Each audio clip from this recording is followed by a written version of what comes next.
With ballot in hand, Larry couldn't have been more excited for Oscar night celebrations. Little did he know that the reality of a post-COVID broadcast would be a real slap in the face. Loop and Larry break it all down in the Oscar Recap Spectacular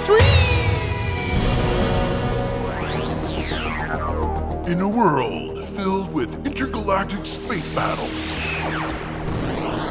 metahuman destruction on a global scale, and psychopathic serial hauntings, there's only one team who can make sense of it all. When your world is overrun with rampant pop culture, call Loop and Larry, Guardians of Geek.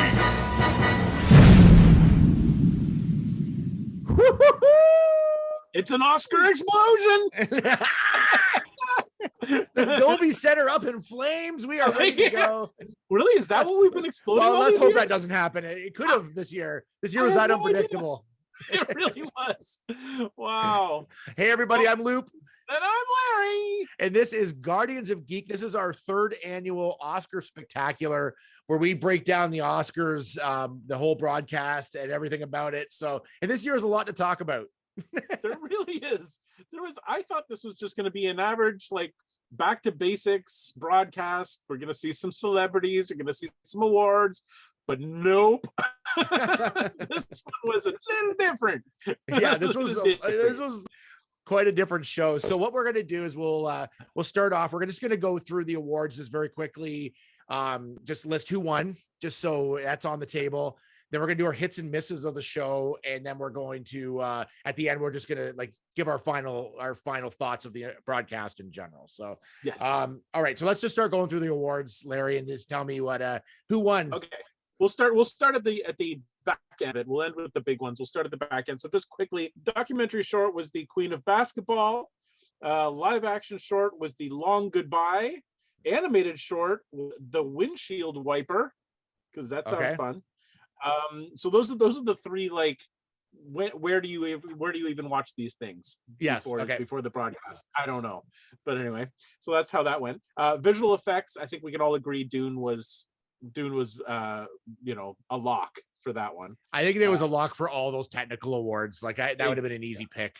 Yeah, they won 6 of the 10 that they were nominated for. I mean, if you had if you had Dune on your list for at least 6 of them, you're doing well. Sound, of course, Dune. Production design, Dune. Editing, Dune. Makeup and hairstyling went to The Eyes of Tammy Faye, which I got to watch just before the broadcast. Because I want to sneak that in there because I wanted to see Jessica Chastain's performance, and like, I have to agree with the hair and makeup. They looked just like Tammy Faye and Jim Baker. I was really, like, they had prosthetic cheeks and things to make their faces look a little bit more round. And so that was I thought that was hair and makeup was pretty good choice on that one. What else do we have? Costume design went to Cruella, which, I mean, I don't know if you could choose anything else. The movie was based on fashion. Like, the whole movie was based on, if it didn't win for costume design, I think that they failed terribly in their mission to put this movie out. But anyway, cinematography, Dune. Yeah, which made sense. It was pretty spectacular movie to watch. Original score also went to Dune. Okay. Hans Zimmer did a really knock it out of the park job with the yes, of course he did. Yeah, the music. He really spiced it up for Dune. Good one. Nice. That was well done. It's pretty good. Pat myself on the back on that. Yeah, because nobody else is going to do that for you. No, that's true.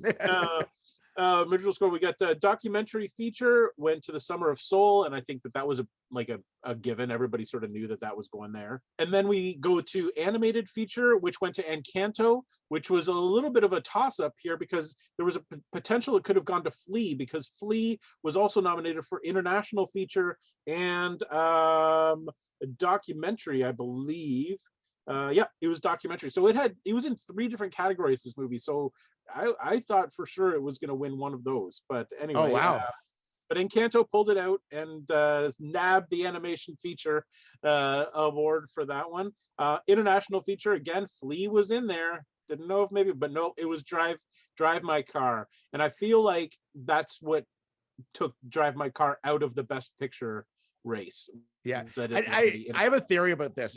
If your international feature is in the Best Picture category, yeah, it's pretty much a lock that you're going to win international feature. Yeah, yeah, because Best Picture should encompass everything, and if it's in there and it's already won that, then, or if it's in international, I mean, it's going to win international. There's no way it can't. Like, yeah, technically, if the way you look at it, but yeah, I think the odds makers in Vegas probably put all their money on that one. Yeah, I think so. International feature, I think that was a lock for sure. Adapted screenplay went to Coda.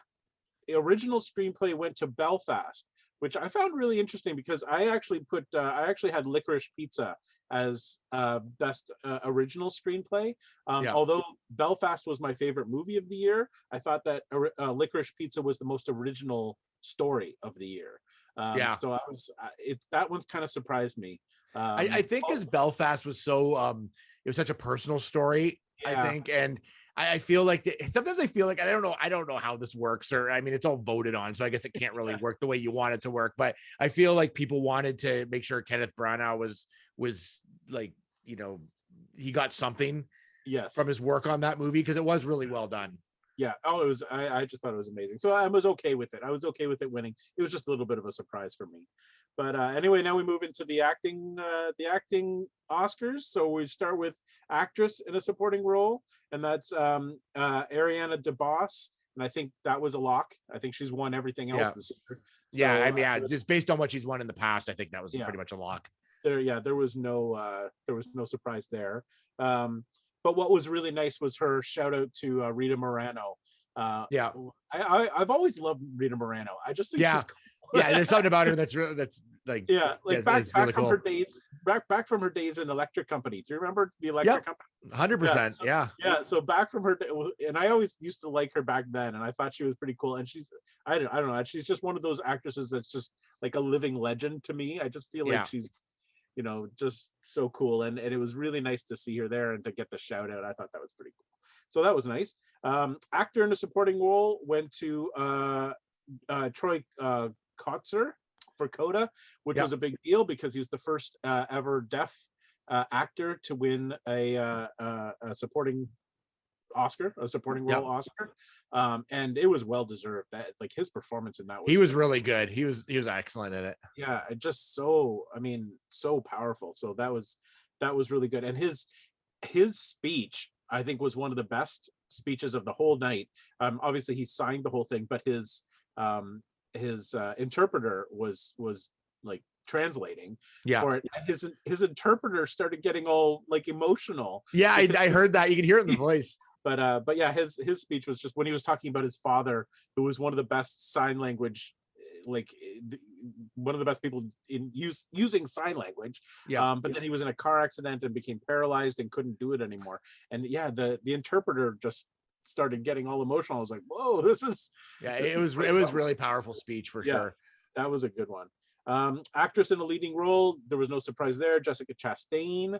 And having seen The Eyes of Tammy Faye, there was no question. Like, her performance was just, first of all, she was almost unrecognizable because of the prosthetics on her face. So you forgot that it was actually Jessica Chastain performing. And you just believed that it was Tammy Faye. Tammy Faye Baker. I find that I haven't seen that yet, but I find it funny because we grew up when they were actually on the air and doing their thing. Because I remember on Channel 43, which we've done a podcast on, they used to show that. And I remember seeing it all the time. Like, absolutely. And that was you should watch this documentary. Well, it's like a documentary, this movie, which actually is based on a documentary called The Eyes of Tammy Faye. They made a movie based on the documentary. But anyway, it's a full nostalgia trip for us, because like when they introduced the PTL club and all of the PTL club, that was it. That was I was like, oh my gosh, I totally remember this. I remember all of these things. Like, it was cool to like take this trip back, and like I never really watched those shows, but they were on all the time. They'd be on after something that we watched, and then you see the opener or whatever, right? Exactly. So it's a cool movie to watch just for the nostalgia of it all. But her performance was fantastic. And then of course, actor in a leading role, and that went to the illustrious William Smith, who we'll get to later. Yeah. And then director. This is another one of these categories that always seems really bizarre to me, because like a movie like Dune that had 10 nominations, including Best Picture, and Denis Villeneuve was not nominated. Mm-hmm. How does that work? I mean, he's the one directing. He's literally the one overseeing all of these other categories, all of these other facets of the movies that are winning these awards, but he's not given the credit as the person who. I don't know. It's weird. Here's a question: should all the directors of the Best Pictures all be nominated? Well, I mean, it would seem like they should, but yeah. But I guess the problem is they only have 5 directors and they have 10 movies. So yeah, like I just mean, do they open the category up to 10? To the number of pictures. So if your picture gets nominated, you also get nominated. Yeah. I mean, it would make sense. That would make sense to me. I just, until somebody can explain to me why a director whose picture was nominated as Best Picture isn't the best director, I don't, it just seems to me they should be. I don't know why. I mean, I guess it makes sense. Like if the picture wins, that the director should win. But then sometimes there's movies that like maybe isn't quite as good, but there's more to it that we don't see in the background. Like, you know what I mean? Like, is Coda better than Dune? You know what I mean? But Dune has more into it. As a director would need to put more into that movie. Like, I don't know how. Yeah. I mean, I guess technically they could be different. They could split it. So I get, well, yeah, and that's what happened this time. So the director award went to Jane Campion for Power of the Dog, but Best Picture went to Coda. So yeah, they're totally different things. But I don't know those two. When there's conflict like that, I don't understand it. Like nobody's ever. You just don't like conflict generally. I don't like conflict. I want everything to be nice. Why can't we all just win? Exactly. You have 10 people there, just give them 10 awards. What's the problem? They're all really small Oscars. They're just little tiny guys. Just like little like, yay! Yeah, just a little thing. That's all you need, you know. And everybody will be awarded and everybody will be happy. So there you go. That's the quick and dirty. See, we can do the Oscars in like 5 minutes. Why does it take 3.5 hours? I don't know. Well, let's go through our hits and misses then of the Oscars. I've got a pretty good mix of hits and misses, I think, here. And some of ours are going to be the same. So we'll see. We could have all the same ones. I don't know. We'll check it out. So let's start with you. We don't discuss this stuff in advance because this is all like actual live as it happens discussion here. So yeah, I watched it and I just kind of like on my phone put like hits and misses as I went, just so I wouldn't forget them. So we'll go from there. So how about you start us off with a hit or a miss? Okay, well, I'll start with the hits. It's always nice to start with the good stuff. Okay. So I was very pleased that they had hosts again this year. Yes, me too. I think that was something that was missing for like I think it's been 4 years since they've had hosts, and it just didn't make any sense not to have somebody who could tie everything together and come out and make jokes in between things. And it was really, I thought it was really nice that they finally had a connecting link. You know what I mean? Yeah, I thought that was a big hit for me. Yeah, you need a captain to steer the ship. Like you can't just like those ones where they have just different people. Like you need someone that you can kind of carry you through the show. My only like thing about the host this year was I thought they were great. I felt like there was like big gaps of time where you didn't see any of them. Yes. Like, you know what I mean? But I don't know if that's just the pacing of the show or whichever, but but they did a good job for what they did. I thought they were all funny. And like the bits were like any Oscars, they're hit and miss, but you got to throw everything out there and see what's going to work and what doesn't. There's lots of, I thought everything like had something, a joke in it or a laugh somewhere. Some of them went on too long, but again, you're just playing with the audience and seeing how it goes. So exactly. No, comedy is not easy.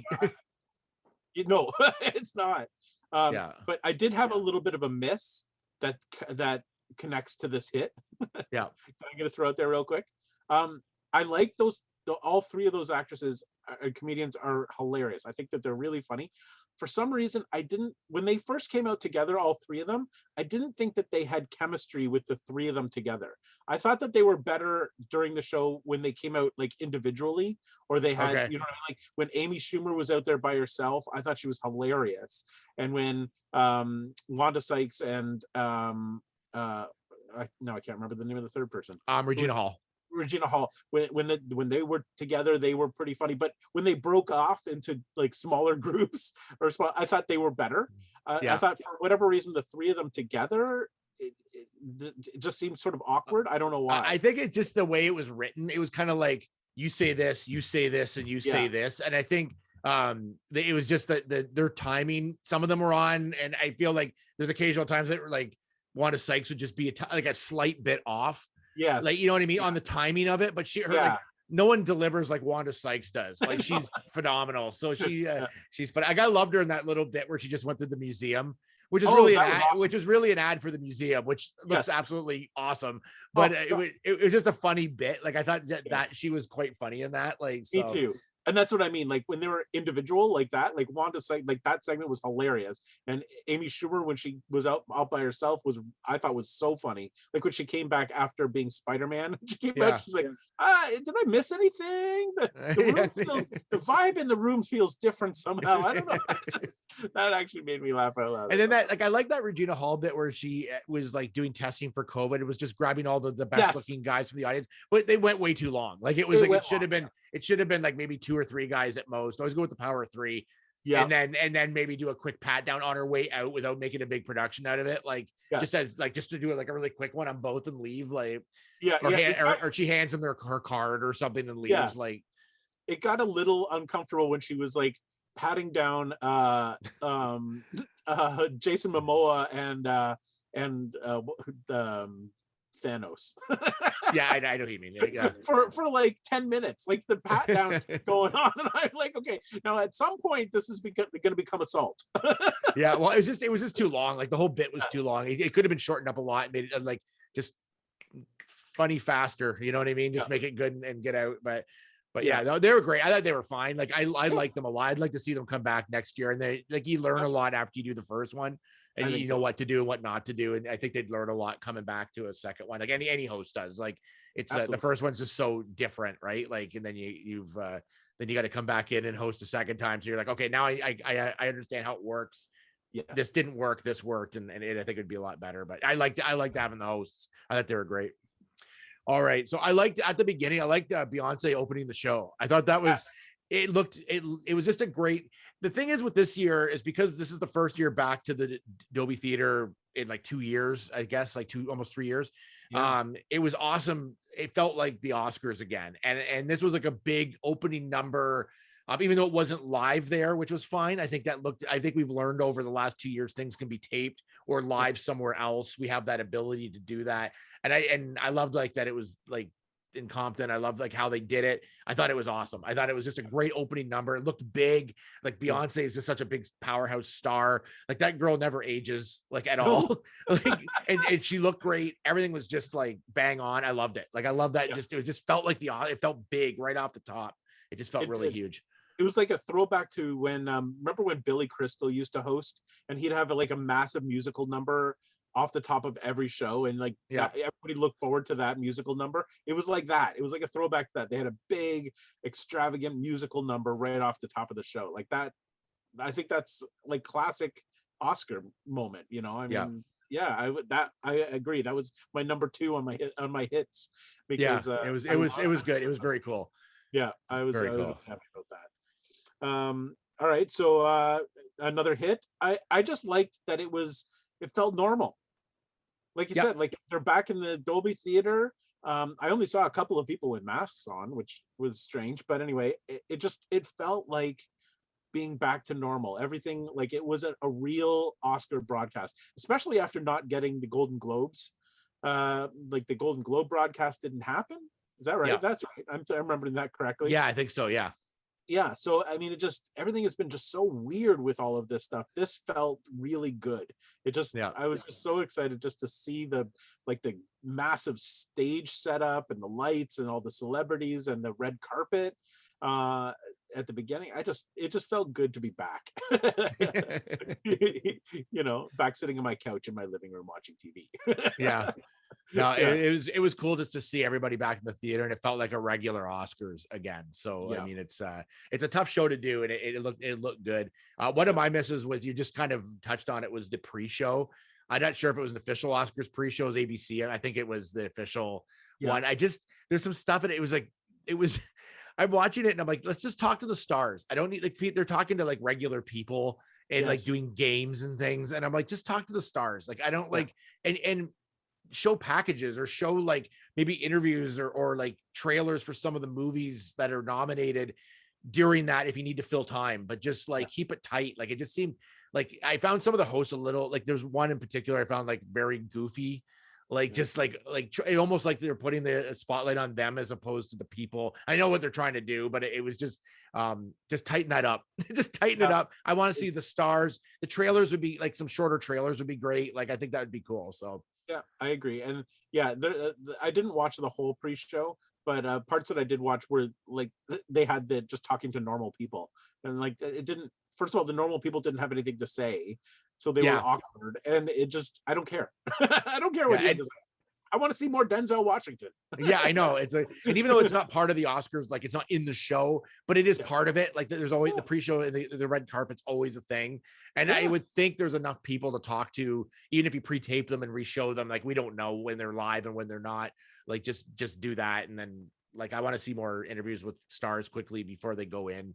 So yeah, exactly. So I mean, it was their first time back. They've forgotten how to do it, I guess. Yeah. No, and I mean, it's like they did a good. I mean, it looks slick. It was like just tighten her up. Yeah. One of my favorite parts of the whole broadcast were the anniversary segments. They decided this year to acknowledge the anniversary of a few different movies. They did the 50th anniversary of The Godfather, 30th anniversary of Pulp Fiction, and 30th anniversary of White Men Can't Jump. Yeah. Was the 30th, of White Men, and I just thought that was pretty cool. Like to bring the main characters and the main players back out on stage. Like to see Francis Ford Coppola with Al Pacino and De Niro. That was cool. Like that. Yeah, I know. That was very cool. Like that was really cool. I was a little surprised that Pacino didn't say anything. Like he literally didn't say a word. Yeah. But he was there and it looked good. But I just thought that was cool, and even the Pulp Fiction one where Uma and Travolta were dancing. I was like, this is such an awesome thing. Yeah, and I loved that. One of my favorite moments was they finally, the Pulp Fiction segment, they finally revealed what was in the. Oh yeah, that was a great bit. I thought that was pretty funny. Somebody texted me afterwards, said, so you mean that they knew who the best actor was 30 years ago and they've been holding that secret for 30 years? I don't even know, but I thought that was smart. Well, the thing I like about the Oscars is I liked when they do more, and I don't know if they did enough of it in the show, to be honest, but like the clips of old movies, and like they didn't really do one of those like where they show a bunch of clips of a bunch of old movies, like or of classic films. Like that's the kind of stuff I kind of love. Like I love that the salute to the older films, and so this was good. I would have liked to see even a little bit more of just general clips in different used in different ways, like coming back from commercial or whichever. So I agree. I totally think, I mean, that's the thing about this, is like as Hollywood as it gets is the Oscars. So why not really celebrate like the history of the Oscar, the history of movies, and all of those classic things that make us love movies so much, and to see them all in like 1 3-hour block. I totally agree. I think that they could shorten the speeches by about half and add more clips, more like throwback segments. I totally think it would move the pacing of the show would be a lot faster. Because you'd see another video segment and another montage, and it would be fun to watch and all that. So yeah, I agree, but I mean, but I did think that this was kind of a neat idea, is to bring back the original players. I love that. I thought it was great. It was a lot of fun. Yeah, I thought that was pretty cool. Okay, what do you got next?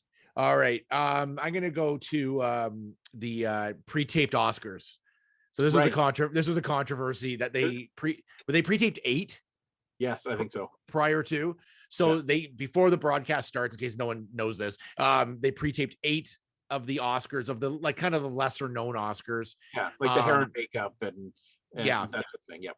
And so they pre-taped them but there was, I have a hit and miss with this. I liked how they integrated into the show. It almost looked seamless. I thought it was great. So what they did was they'd show now the like hair and makeup, and they'd show the 5 nominees, and then they'd instantly cut to them already on stage grabbing their Oscars and doing their speech. So it really, what it cut was like them walking up and all that kind of stuff, and in the showing of each person and all of that. I just, the only thing I didn't like about it is that prior, when you went into the actual show at 8 o'clock, I already knew like probably 6 of the winners, because it was already getting out on the internet that they had won. That'd be like for that hour. So it just sort of, the thing I like about the Oscars is that element of surprise, like who's going to be the winner, whether I'm not interested or not in the category. It's still, each year it just depends what the category is and who's in it. So I just, that kind of it was like a spoiler almost before walking into the Oscars. It was the strangest thing, because I get news flashes from the Hollywood Reporter, and every single winner, they send you a new email that says, Jessica Chastain has won. So like I got an email at 7:30 telling like about the who won hair and makeup. Well, the broadcast wasn't even on until 8. Yeah. Like it didn't even start until, so like a half an hour before the broadcast, they were starting. I'm like, why would you do that? Like, why couldn't they still wait and watch the broadcast and see the order that they were presenting things, and then send out their news alerts?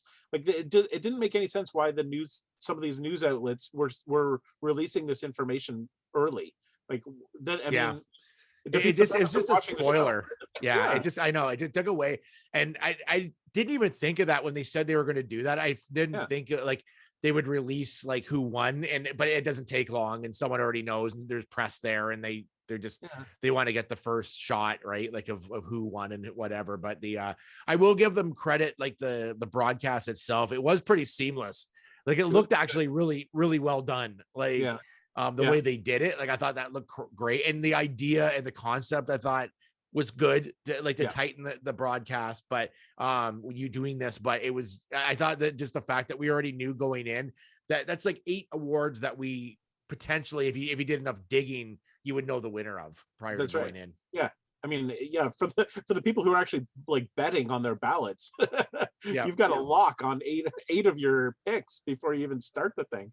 Now the one miss that I have with that is that obviously they had forgotten about the hair and makeup category. They forgot to run it during the show, because the whole show went through and we were down to best supporting, like the acting roles. So they did best supporting actor, best supporting actress, and the hair and makeup still hadn't come up yet.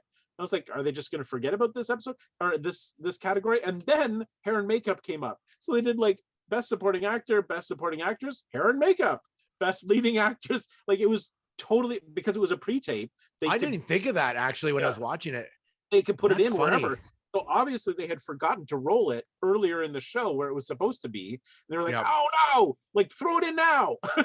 So they put it in and they interrupted the acting, because it's usually a pretty good solid like chunk of acting, and those are the exciting ones. And all of a sudden they go back to hair and makeup.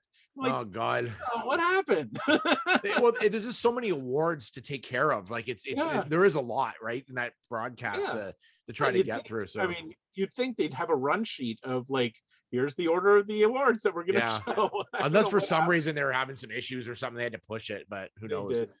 But that actually leads me into another one of my misses. Okay. There were some technical issues with the show that I thought was, I mean, and there always are, because it's a big live broadcast and lots of moving pieces and stuff like that. But that was one of them. There was another, and we're going to touch on the Will Smith thing, but during the Will Smith thing, for whatever reason, or no, it was during his acceptance speech. Yeah, I know exactly what you're going to say. Yeah, they cut to like a full screen graphic of the Oscars logo, and then they cut back to him. Then they cut for the full screen graphic of the Oscars logo. Then they cut to like audience reaction. Then back to the full screen Oscars logo. Yeah, it was like Venus and Serena Williams sitting there, like because they're part of the movie, like their life is. And so they kept cutting back and forth, like between the still of the Oscar logo, then them, then back and back and back. And I'm like, why are they like? I know. I thought first well, maybe something's happening and they're covering it. Yeah. But then I realized that no, there's some sort of weird switching error going on, and they're like, I felt like there were like two directors in the room who were fighting. They're like, no, I want the graphic. No, I want Serena Williams. No, graphic. No, Serena Williams. Because that's what it looked like. Yeah, no, it was totally, unless something like got like stuck or something and it kept just going back and forth. I don't know. It was so weird. Yeah, it was so weird. Yeah, there were a couple of glitches like that. There were a couple of microphone things, but that's to be expected. But that was a big one. I was like, what? What is that? Like, stop it. Just get rid of that graphic. Yeah, it was very, from both working in TV, that was very frustrating to watch. Yes, like very. Yeah. As a hit, I need anyone who ever accept awards in a large group to watch the Encanto winners and how they accepted their award. Oh yeah. They and I don't know why I noticed this, but they shared the mic. Their mic sharing was like incredible. So they each knew what they're going to say. They each had a little bit to say. They each were able to thank somebody that they knew personally. They were able to get through everything and off quickly and concisely, and it looked awesome. Because you know when you get those ones, there's like three guys, and the first guy dominates the mic and thanks everybody he's ever known and walked past, and then the other, and then it's like they're just about to go to the other two guys, and the music starts playing, and they don't get to say nothing except to go up the mic and go thanks. It's like it's like if you think you're going to win and you're in a group, have you not thought of what you're going to say when you get up there? Like, have you not thought, okay, we should all say something here and share the mic. We're all Oscar winners. We all deserve at least 20 seconds of time. And the Encanto winners, there's 4 of them, and it was one of the shortest and most concise and awesome speeches as far as like just tight, you know what I mean, and off. Like, it was so awesome. I don't think I've ever seen anything like it. Like, it was obviously rehearsed because they were bang on. Like, they were like, he went, then she went, then he went, then she went, and then they went. And they all got to thank a couple people, like, their husband or whoever. And it was perfectly done right down the line. And then they were like, thank you. And I'm like, that was a good speech. Like, as far as like with multi people, like that's a tough one when you have multi people, but there's usually one guy that has to dominate the entire thing. Like, I want to hear from the other two, or at least quickly, and if nothing else, like, because it's an exciting moment for all of them, right? So I totally agree. That was great. So always that's the one. If you're ever going to win an Oscar in a group, study the Encanto. Right. It's like the textbook case for how to accept an Oscar as a group. That was awesome. It was so good, so good. Yeah. Okay, so I've got a bit of a miss here, and it also has to do with groups. The in memoriam section. Generally, I mean, you don't want to say you like that section because it's sad, but it's always interesting because there are people that you didn't realize had passed away or forgot so I found it's always interesting. So this is a bit of a hit and a miss because usually it's played to like somber music, like a piano or somebody singing a sad song. like a sad song of some sort. Something. This year they decided to make it a celebration of life, and it was like the music was upbeat, and they played Spirit in the Sky, and I was like, this is kind of cool because it's kind of celebrating these people, and yes, they've passed away, but it's still celebrating what they did and celebrating their legacy, and I thought I liked it. Like, I liked the fact that it was upbeat music. It was still, music about dying and being dead, but it was upbeat. The thing that bugged me was that they had a huge dance troupe that was also performing at the same time.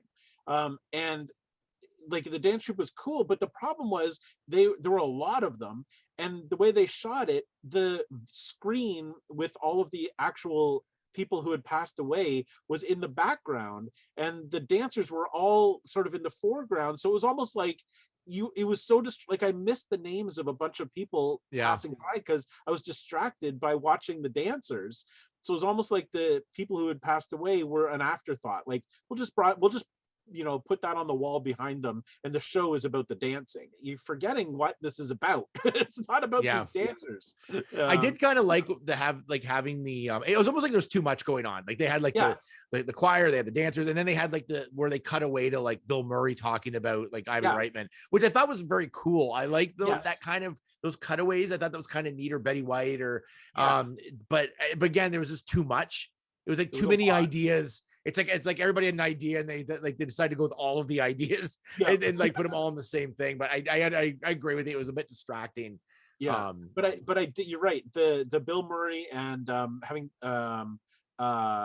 what's her name come on for Betty White? From Halloween, Jamie Lee Curtis. Yes, Jamie Lee Curtis coming on with the little puppy. Those things were awesome. Like that was just having somebody who was associated with that person give almost like a little eulogy kind of thing.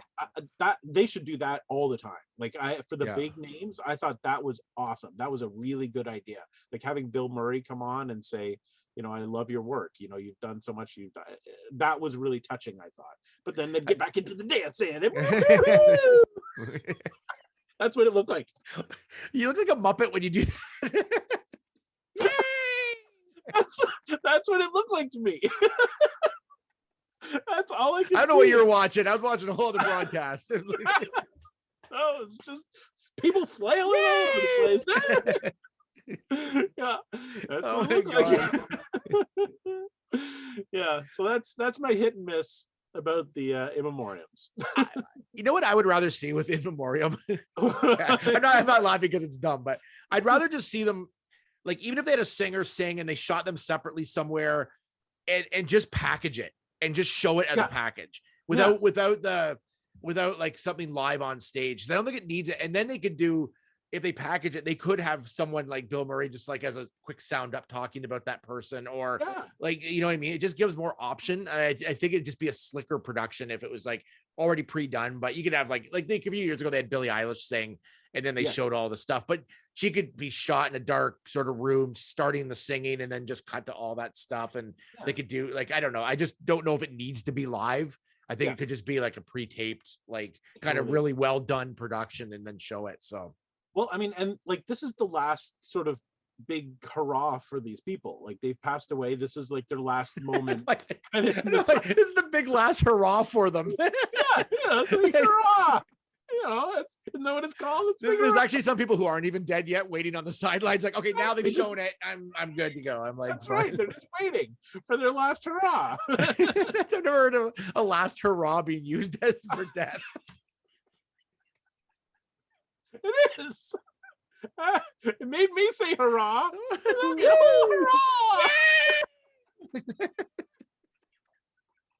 Oh my god, we better get out of this. It's gotten too weird. This is terrible. This is terrible. Anyways, I like the celebration of life part. I like that.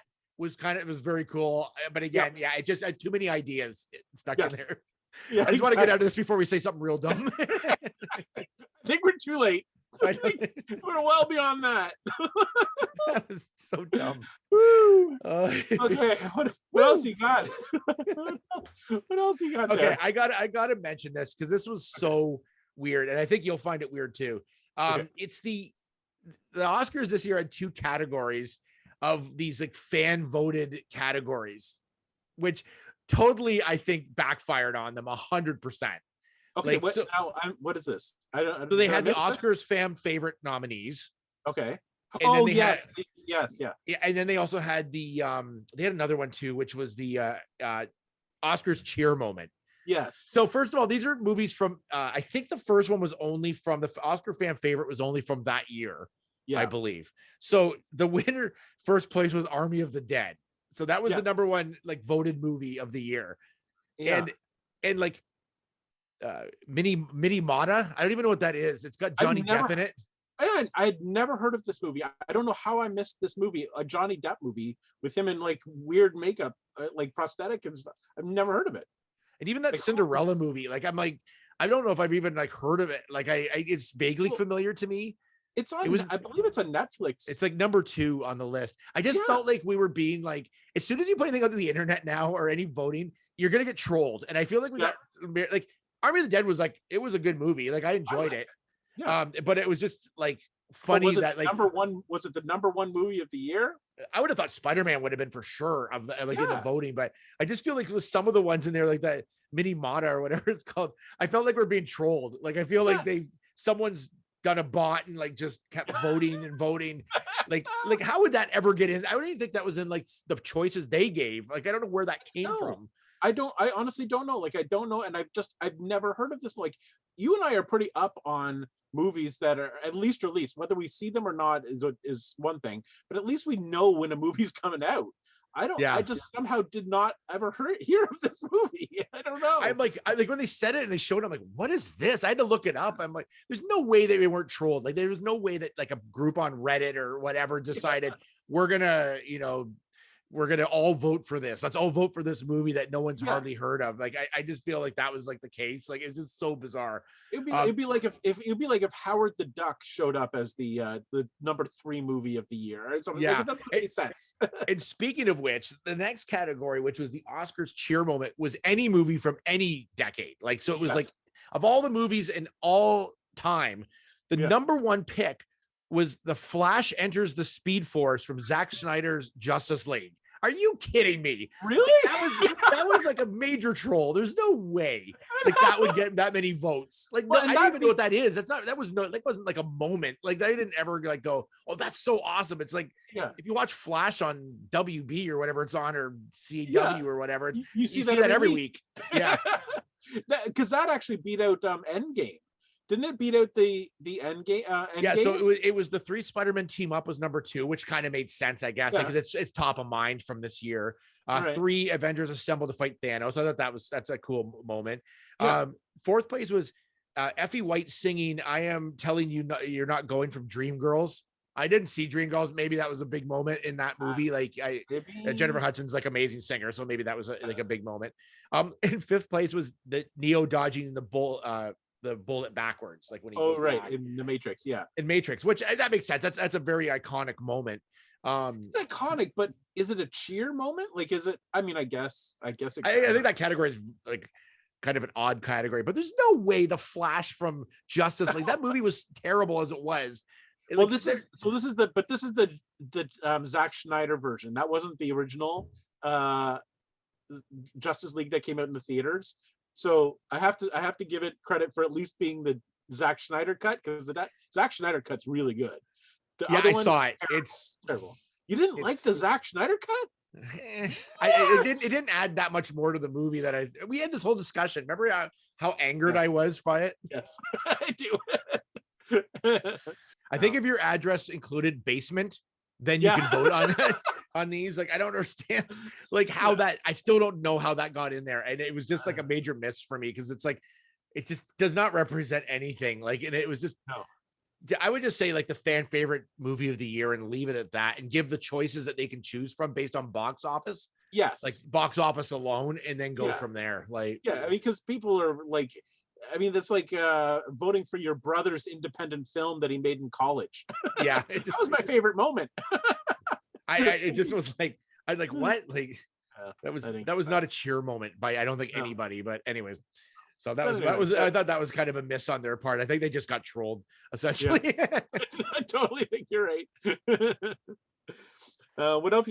So I'm that mostly covers me for this broadcast. What if I've got a few still. All right, bring it on. I'm gonna do a couple just quickies here. The fact they pulled Wesley Snipes out of, like, I don't know where he was living, but they all of a sudden Wesley Snipes comes on stage, and I'm like, where's Wesley Snipes been? Like, I've seen him at like little tiny things here and there, but and I have to also wonder what Wesley Snipes was wearing, because he was wearing like culottes with a blazer and like a German apron type thing. It was one of the strangest outfits of the whole night. I was like, that's an interesting thing you put together there. He's Wesley Snipes. He makes everything cool. So he's like, I was looking to see him. I always liked Wesley Snipes. But I was just like, where did he come from? Like, I was just out of nowhere. Yeah.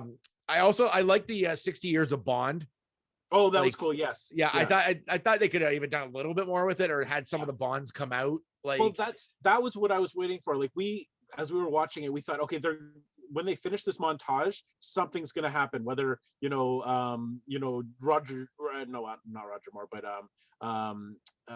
Daniel Craig comes out, or somebody, you know what I mean? They put together the remaining Bonds and they come out, or what we were really hoping was that they would introduce the new Bond. Do you know what I mean? Like, that would have been like awesome. Yeah, that would have been a cool thing to say, and introducing James Bond, and Idris Elba walks out. Yeah, like that would have, like, the crowd would have like went nuts. Like, I think, like, and then that would have been like the big thing of the show. Like that's all everybody would talk about. So, okay, let's go to our last one, which we have to talk about this. Obviously, this is like a hit or slash miss, depending what you think. I mean, it was literally a hit. Yeah, the literal hit of like Will Smith, like clocking Chris Rock in the face. What was that? I have no idea. This is the most bizarre. Like that was literally I read someplace today that somebody had compared that moment to the finale of The Sopranos. When the Sopranos finale ended and it just cut to black and everybody was like, what happened? What happened? It was exactly that same moment. It was like he walked up there and slapped Chris Rock and everybody went, is this really happening? What's going on here? Like, what, you know what I mean? Like, yeah, nobody knew if it was real or if it was fake or if it was like, that was one of the most bizarre live TV moments I've seen in a long time.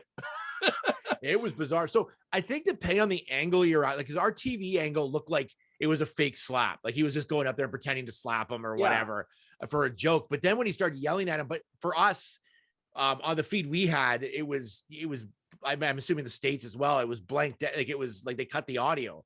Yes. So all you saw was them like mouthing things. And I could tell he was swearing. I could see that. But it wasn't until like just after I went on Twitter and I could find a feed from somewhere else where you could actually hear them swearing and yelling at each other. And I was like, oh my God, like and in case you didn't see it and you're living in a cave, but like Chris Rock said a joke about Will Smith's wife, Jada Pinkett Smith, who's got alopecia. Right? Yeah. So she's lost her hair, and it's probably, she just announced it fairly recently, and she announced it in 2018.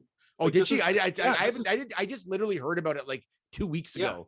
I never knew either, but apparently in 2018 she started posting about the fact that she was starting to lose her hair because of alopecia. So it's been around. Like it's not like Chris Rock didn't know.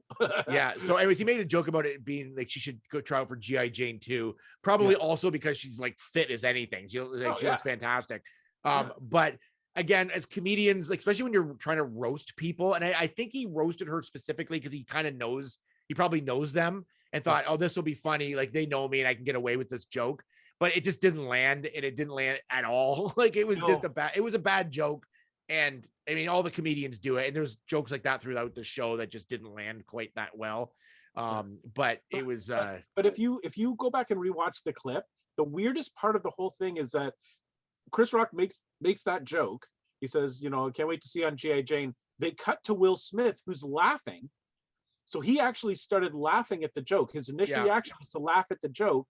And then you saw Jada Pinkett Smith get all mad and sit back.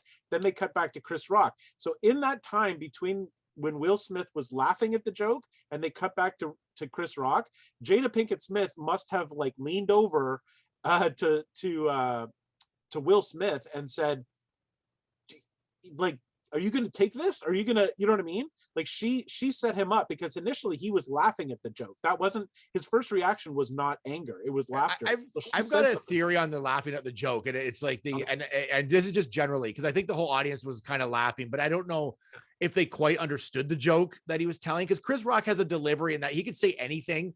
Like he could say the word textbook and you'd probably laugh. Like, even though you like, it's just the way he delivers it. And I feel like at those kind of award shows, you're waiting to laugh when you see a comedian come out. Yeah. So no matter what they say, you sort of laugh, whether you are really thinking it's that funny or you're still trying to process the joke. And I think a lot of people are processing that because when's the last time anyone said G.I. Jane? So they're probably trying to go through their head, like, why is this funny? But I'm laughing because the way he delivered it. I think maybe that happened.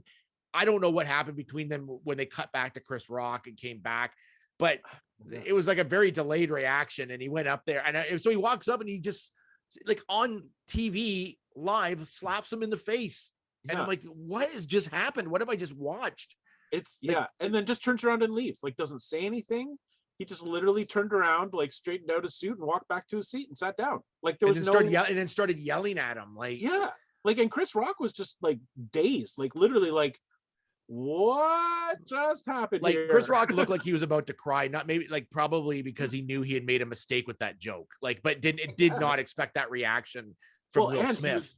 He was just humiliated on TV in front of a billion people. Like he was just like hit in the face, like it would have been embarrassing and it would have been like shocking, like just total, like he was in shock for sure. Yeah. But the thing with Chris Rock is he was a true professional. He took the hit. He kept his cool, made a couple quick little jokes to get out of it, went right in. See, he's almost crying. He went like into the, like, went really serious, went into the documentary feature and got out. And I was like, good for him. Like, he could have like fought back. He could have like said stuff. He could have like, he didn't, he just kept his cool, took it, and then just went on. Because I mean, so like, obviously it's been several hours now since that happened. So there's been a lot of talk about all of this stuff, and people are saying technically that was assault. Like, he could have, Chris Rock could have said, like, I'm pressing charges, like, you just literally assaulted me in public.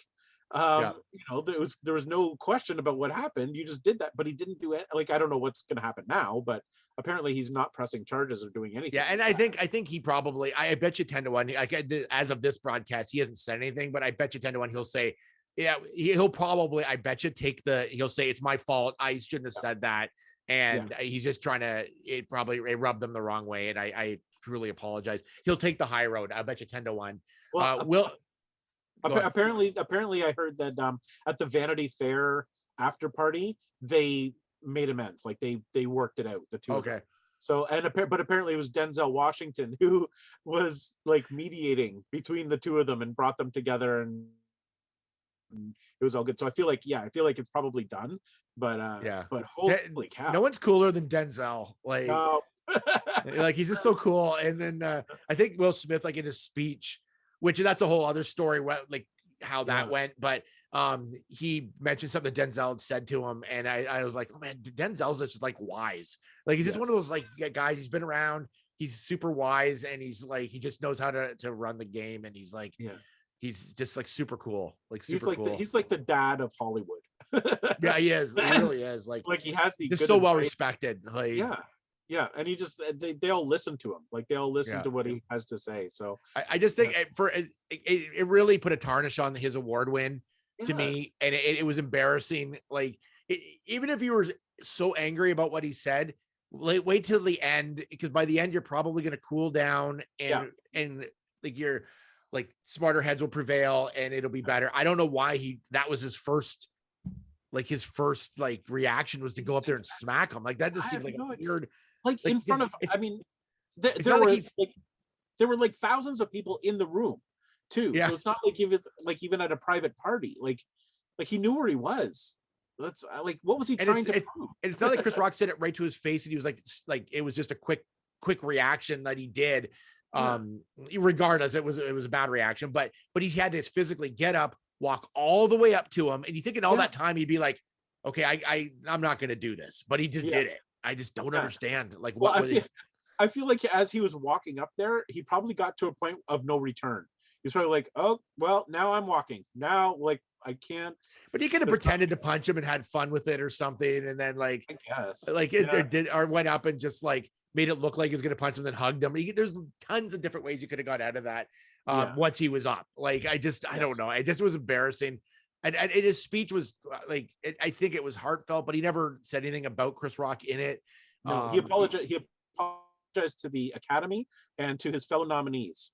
That's who he apologized to. But I don't know. I just by the time that happened, I was like, because I was happy for him prior to that he he's been around for a while, and it was kind of cool that he won an Oscar, but that just tarnishes him, like, his reputation to me. Like, it's gonna take him a bit to get out of this for me to like go, okay, it's well. And the thing is that like, anytime, from now on, he will be referred to as Oscar-winning actor Will Smith. But now, anytime anybody says Oscar-winning actor, they're instantly going to think about him smacking a guy on the stage just before he got his Oscar. Like, and that's another thing. I was watching a video earlier from Australia. They were analyzing this. It was like an entertainment show from Australia, and they were saying, okay, anywhere else, if this had happened on the street, Will Smith would have been arrested for assault. Yeah, that was another whole question. But because he's a celebrity and it was the Oscars, instead of any of that happening, he just got an award. Yeah. Like, they were saying, why didn't anybody from the Academy escort him out? Like he should have been like escorted out of the building. Like if anybody else had stood up and smacked somebody in the audience or anything, they would have been escorted out of the building. But yeah, he's I think they just have to be careful of those situations as well, because there could be backlash against, like, just keep the status quo and worry about it later, I think. But yeah, I as soon as that happened, I'm like, Jen's like, why did they get rid of him? Or like, it's like, and I'm like, this is liquid gold for the Oscars. The Oscars haven't been talked about this much in forever, except when what's his face opened the wrong Oscar like years ago. Yes. But that was or announced the wrong best picture. But like nothing like this has ever happened. And it was, and they're probably like, just keep the cameras rolling. Just keep them rolling, because this is gold for like the Oscar producers. Because now people are going to watch it every year because you don't know what's going to happen. Yeah. I think I bet you too that if they were doing like quarter hour ratings, as soon as that happened and people started seeing that happened, people probably start tuning in. I bet you that last quarter hour went way up. Like viewership for Will Smith's acceptance speech probably was like more than it's ever been, because that's what people would want to see next. Like, well, what is he going to do when he gets up there? Like, everybody knew he was going to win. Because even if you were watching the Oscars, someone probably texted you and said, you got to watch the Oscars right now. Will Smith just smacked like Chris Rock in the face. Yeah. Because that's all I could see. So I'm sure that was happening everywhere. Yeah. Like, did you see that? Did you see? Yeah. The other interesting thing is, if you go to YouTube now, a bunch of people have posted behind the scenes footage. So they kept rolling the cameras during the commercial break right after that. Yeah. So there is footage where you can see Denzel Washington coming over and talking to Will Smith, and like Tyler Perry was in there too, right? Yeah. So that's interesting. I thought that was really interesting, just to see. Will Smith was crying during the commercial break, because he walks away and you could see him like. Well, you could see him even when they cut to him when they were announcing like the nominees. Like you could see his eyes had been welling up. Yeah. So he either instantly regretted what he did, or he was so mad that he just got emotional. I don't know why what made him cry. His intentions, I guess, were good, but not the way he executed was not. No. So I don't know. Well, you know that Oprah is going to be involved somehow. Somehow there'll be an Oprah special. And but like he already fired the original Aunt Viv. I mean, what else can he do? He's like, oh, that's right. So he's got it in him. Yeah. All right. Well, another Oscars done. What's your final recap for the Oscars? What did you think generally? Well, generally, I liked it. I really enjoyed. I love the Oscars. I love them. I mean, good or bad, weird or boring or whatever they are. I don't. It's 3.5 hours or 3 hours of just like pure Hollywood craziness, and I love it. So, for all its flaws this year, I still think it was a good show. I still liked it. Yeah. I loved it. I thought it was just nice to see it back to normal again. It felt good to see it. I loved seeing the stars. I love like the whole idea of all of them in the same room at the same time. Again, like it's never going to be a perfect Oscars because it's always going to have a runtime. Here's a couple of my misses I was going to mention. I hadn't mentioned them yet. Okay. One of them was, I think in general, I love the Oscars, but this whole idea of shortening them backfired 100% because pre-shooting those Oscars really, I don't think would have gotten rid of as much time. They'd be better off giving them less time to speak as opposed to like trying to do it before. Cause again, like we said, it kind of ruined like some of the results.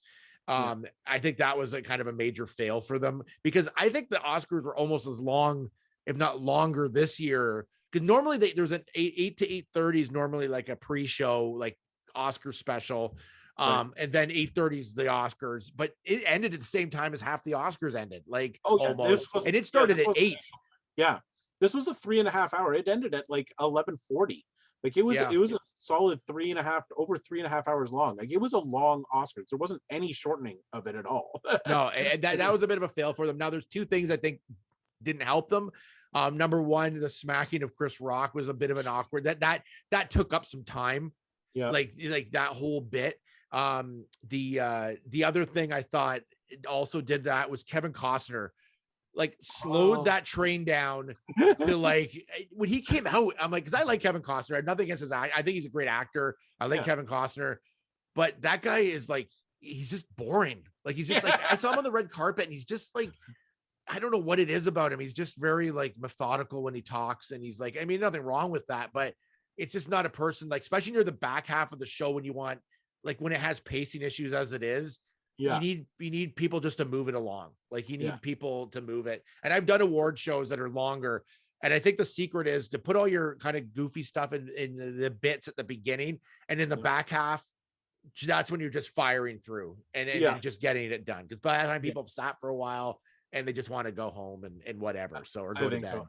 I feel like he's kind of like Paulie from Goodfellas, who doesn't have to say anything because he knows who he is, so he can take his time and just do what he wants to do. He's Kevin Costner. I don't have to. I appreciated what he was saying. It just, it was long-winded and it was very slow, and it was just like let's get to what you're saying. Like, just get to the point. Like, I don't know what he was trying to do there. Like, it just slowed the Oscars right down. Like, just right. Even like whoever won the award right after even kind of like said like, well, that was dramatic or something. Yeah. Like, and it was just, it was like, oh man, what was happening? I just sort of blanked out during it. But anyways, other than that, the slowdowns and the time, which I thought they were trying to fix and they didn't really fix, put those awards back in. It didn't save any time. I thought other than that, it was solid. I love having hosts back. I love all that, like we had talked about before. And I thought it was a good broadcast, regardless of what happened during it. And it's exciting. Like that's the whole thing about live television, is you don't know what's going to happen. And if this had been virtual, that would never have happened. No, but they would have just cut that out.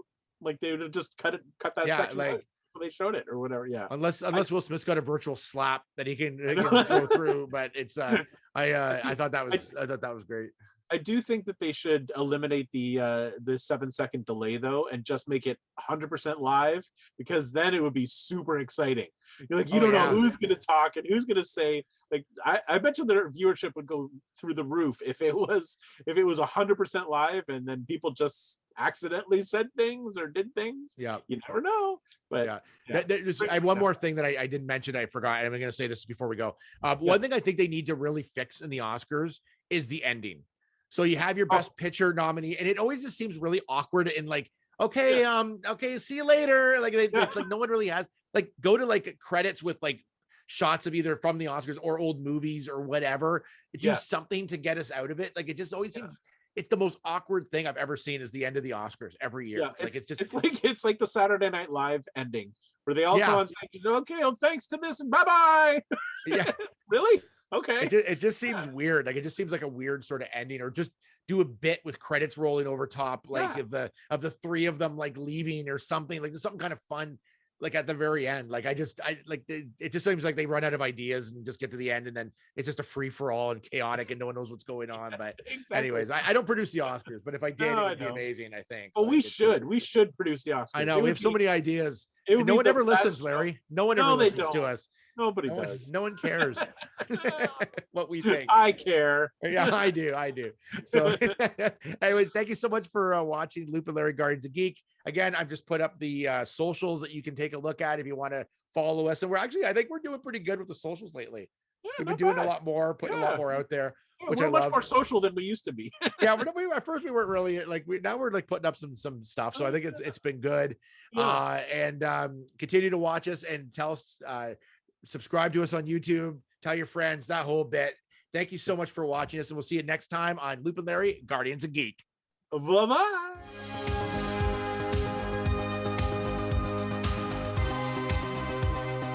Produced by Matthew C. Loop and Lawrence Simner. A Loop and Larry production.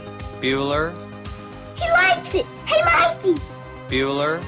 Bad news. Fog is getting thicker. And Leon's getting larger. Inconceivable. Brian's right. It's an elf. Wax on. Does Barry Manilow know that you raid his wardrobe? Oh, Captain, my captain. Life moves pretty fast. You don't stop and look around once in a while, you could miss it. Wax off.